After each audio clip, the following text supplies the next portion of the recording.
മലയാളികൾക്ക് സുപരിചിതമല്ലാത്ത ഒരു പച്ചക്കറിയാണ് ബ്രൊക്കോളി. അത് ചെറിയ കഷ്ണങ്ങളാക്കി ഉപ്പുവെള്ളത്തിൽ കുറച്ച് നേരം ഇട്ട് വയ്ക്കുക. ഇത് വളരെ ന്യൂട്രീഷ്യസ് ആണ്. കഴുകി വൃത്തിയാക്കിയതിന് ശേഷം ഒരു കഷ്ണം ഇഞ്ചി ഒരു പാനിലേക്ക് ഒരു തുള്ളി എണ്ണയൊഴിച്ച് ഇട്ട് അതിനുശേഷം സവാള, ക്യാപ്സിക്കം ഓപ്ഷണലാണ്, ക്യാപ്സിക്കം ചേർക്കാം. അതിനുശേഷം കഴുകി വൃത്തിയാക്കിയ ബ്രൊക്കോളി അതിലേക്കിടുക. ഒരു തുള്ളി വെള്ളവും ഒഴിച്ച് അടച്ചു വെച്ച് ഉപ്പുമിട്ട് അടച്ചു വെച്ച് വേവിക്കുക. അതിൻ്റെ സെൻറ്ററിലേക്ക് മുട്ടയും കുരുമുളക് പൊടിയും chilli ഫ്ലേക്സും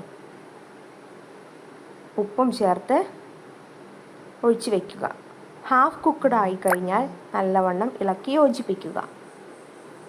broccoli egg stir fry is ready. ഇത് ചപ്പാത്തിയുടെ കൂടെയോ ചോറിൻ്റെ കൂടെയോ സെർവ് ചെയ്യാവുന്നതാണ്.